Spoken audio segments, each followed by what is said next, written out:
Les divers accords et traités conclus entre les grandes puissances et le monde arabe ont profondément influencé les relations internationales dans la région. Par exemple, l'accord Sykes-Picot de 1916 entre la France et le Royaume-Uni a redéfini de manière arbitraire les frontières au Moyen-Orient, créant des États-nations artificiels. De même, le traité de Versailles de 1919 a eu un impact significatif en officialisant la fin de la Première Guerre mondiale et en redessinant les frontières régionales. Malheureusement, ces accords ont souvent négligé les réalités ethniques et religieuses locales, contribuant ainsi aux tensions internes persistantes.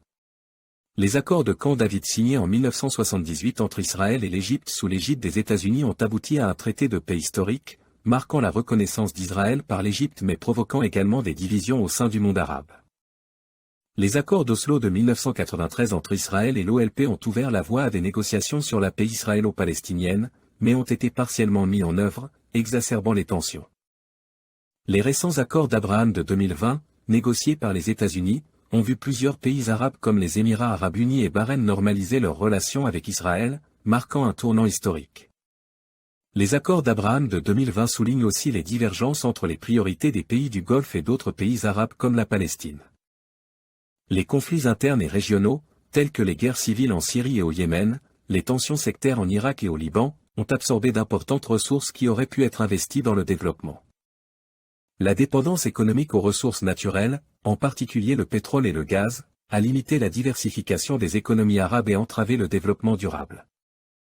De plus, l'ingérence étrangère de puissances telles que les États-Unis, la Russie et les anciennes puissances coloniales européennes a souvent influencé les dynamiques politiques et économiques de la région.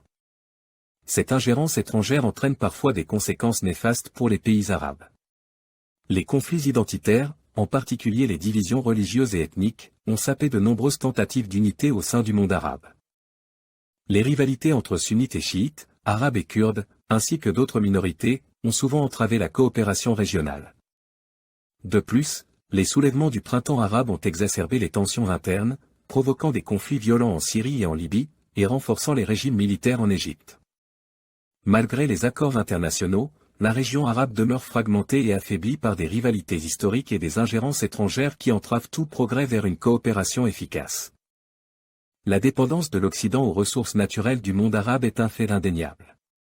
La région du Golfe détient une grande partie des réserves mondiales de pétrole et de gaz, ce qui a permis à des pays comme l'Arabie saoudite, l'Irak et le Koweït de jouer un rôle crucial dans l'approvisionnement énergétique mondial. Le pétrole et le gaz provenant de ces pays ont été essentiels pour le développement industriel et économique de l'Occident, en particulier après la Seconde Guerre mondiale. Les crises pétrolières des années 1970 ont mis en lumière la fragilité de cette dépendance.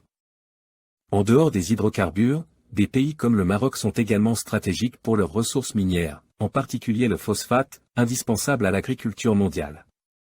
L'Occident ne peut se passer de ces matières premières pour maintenir son niveau de production et assurer sa sécurité énergétique.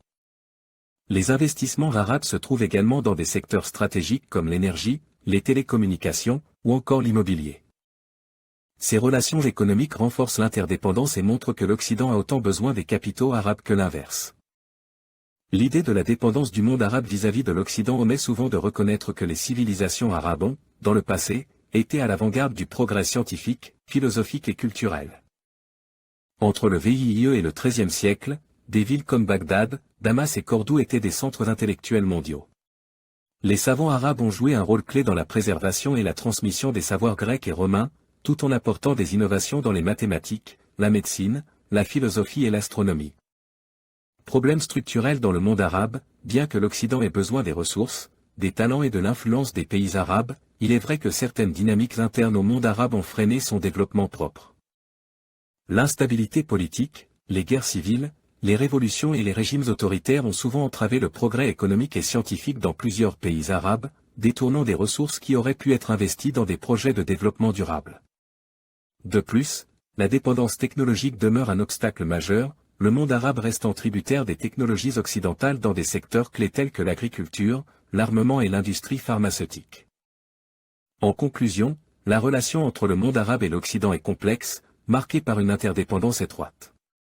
L'Occident a besoin des matières premières arabes, de son capital humain et de son influence, tout comme le monde arabe a besoin des technologies et des connaissances occidentales pour progresser et se développer.